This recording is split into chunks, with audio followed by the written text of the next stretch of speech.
වත්කම් සමානයි වත්කින් දාන හිමිකම් කියන සමීකරණය ඔයා මට කියන 1000ක් අඩමාන ණය වෙන් කරද්දි කොහොමද දාන්නේ කියලා. අපි 1000ක් අඩමාන ණය වෙන් කරද්දි අපි ඒක මෙහෙමනේ දිත්ත සටහන ගන්න. අඩමාන ණය හර අඩමාන ණය වෙන් කිරීම බැර. අඩමාන ණය වෙන් කිරීම බැර. එහෙමද ගන්න. අඩමාන ණය හර කියන්නේ වියදමක්. මේකට ඕන නම් හානිකර අලාභ කියලා කියන්නත් පුළුවන්. අඩමාන ණය කියන්නේ වියදමක්. මේක වියදමක්. වියදම්. ඒ වගේම අඩමාන ණය වෙන් කිරීම බැර කියන එකම වත්කම් අඩුවීමේ ගිණුමක්. අඩමාන ණය වෙන් කිරීම කියන නැත්නම් හානිකර අලාභ වෙන් කිරීම කියලා ගිණුමක් කරගෙන ඒ ගිණුමට බැර කරනවා. මේක වත්කම් අඩුවීමක්. වත්කම් අඩුවීමක්. මට කියන්න මේ අඩමාන ණය වෙන් කිරීම නිසා අඩු වෙන්නේ මොනවත්කම?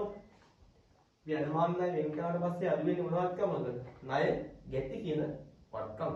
දැන් ඔයා මේ රුපියල් 1000ක අඩමාන ණය වෙන් කරද්දී රුපියල් 1000ක අඩමාන ණය වෙන් කරද්දී මට කියන්නේ කොහොමද ඔයාගේ සමීකරණ දාන්නේ මේ? ඔයා මේ අඩමාන ණය වෙන් කිරීම බැර කියන එක නැත්තම් වත්කමගේ අඩු කෙනෙක් ඔයා වත්කමනේ වගේ අඩු කරලා පෙන්නනවනේ. මොකද 1000ක් අඩමාන ණය වෙන් කරන්නේ ණය ගැති කියන වත්කම 1000ක් අඩු වෙනවා. ඒ වගේමයි මේ අඩමාන ණය හර කියන වියදම නිසා අඩමාන ණය කියන්නේ වියදමක් නිසා හිමිකම් 1000කින් මොකද වෙන්නේ? හිමිකම් 1000කින් අඩු වෙනවා. අපි අඩමාන ණය වෙන් කරද්දී සමීකරණ දාන්නේ මෙහෙමනේ. වත්කම් අඩු කරලා හිමිකමත් අඩු කරනවා. නමුත් දැන් මට කියන්නේ මේක අපි දැන් බොල් ණය වෙනවා. මේ අඩමාන ණය වෙන් කරපු ශේෂයක් බොල් ණය වෙනවා. එහෙම වෙන්න පුළුවන්.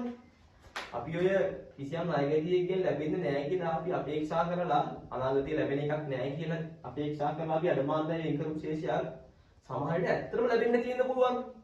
ඇත්තටම බොල් ණය වෙන්න පුළුවන්. එහෙම ඒ ශේෂය බොල් ණය වුණොත් අඩමාන ණය වෙන් කරපු ශේෂයක් බොල් ණය වුණොත් මතක තියාගන්න අපි ආයි බොල් ණය ගිණුමක් හර කරන්න ඕනේ නැහැ. ඔයා ආයි බොල් ණය හර ණය ගැති බැර කියලා දිත්ත දාන්න කියන්න ඕනේ නැහැ. මොකද දැන්ටමත් අඩමාන ණය කියලා විදමක් දාලානේ. ආයි බොල් ණය ගිණුමක් ඕනේ නැහැ. මොකද ඒක දැන්ටමත් විදමක් කියලා දාලා. අපි කරන්නේ ඒ අඩමාන ණය වෙන් කරපු ශේෂයක් බොල් ණය වුණොත් අපි කරන්නේ මෙන්න මේ අඩමාන ණය වෙන් කිරීම ගිණුමෙන් අයින් කරලා මොකද දැන් අඩමාන ණය වෙන් කිරීම ගිණුම තියෙන්න ඕනේ නැහැ. ඒකෙන් අයින් කරලා අපි කෙලින්ම ණය ගැටියෙන් අඩු කරනවා. දැන් අපි මේකේ අඩමාන ණය වෙන් කරපු ශේෂය අපි කරන්නේ මේ ගිණුමකට බැර කරලා අවසානයේ ණය ගැටියෙන් අඩු කරන්නේ. එහෙම නැහැ. අපි කරන වැඩේ කෙලින්ම මේ ගිණුමෙන් අයින් කරලා ඒ කියන්නේ මේ අඩමාන ණය වෙන් කිරීම ගිණුම හර කරලා ඍජුවම ණය ගැටි පාලන ගිණුම බැර කරනවා. හරි එහෙනම් අඩමාන ණය වෙන් කරපු ශේෂයක් බොල් ණය මොකද අද ඉස්සරහ වෙන්නේ අඩමාන ණය වෙන් කිරීම හර අඩමාන ණය වෙන් කිරීම හර ණය ගැටි පාලන බැර ණය ගැටි පාලන ගිණුම බැර ඔන්න කොහොමයි අඩමාන ණය මේකෙන් අයින් කරලා බැර විච්චකින් අයින් කරලා ඍජුවම ණය ගැටියන්ට බැර. ඉතින් බලන්න මේ අඩමාන ණය වෙන් කරපු ශේෂයක් බොල් ණය උනාට පස්සේ අපි සමීකරණයට ආයි දැන් අපි අඩමාන ණය වෙන් කරද්දී වත්කමෙන් අඩු කරලා විදෙට හිමිකමෙන් අඩු කරානේ. දැන් ආයි ඒක බොල් ණය වෙද්දී බලන්න මොකක්ද වෙන්නේ කියලා මේ බොල් ණය වෙද්දී අඩමාන ණය වෙන් කිරීම වලින් අයින් වෙන ඍජුව ණය ගැටෙන් අඩු වෙනවා. එතකොට මේ අඩමාන ණය වෙන් කරපු ශේෂයක් බොල් ණය වෙද්දී මතක තියාගන්න සමීකරණයට ආයසරයක් වත්කමෙන් අඩු කරලා පෙන්නන්න ඕනේ නැහැ.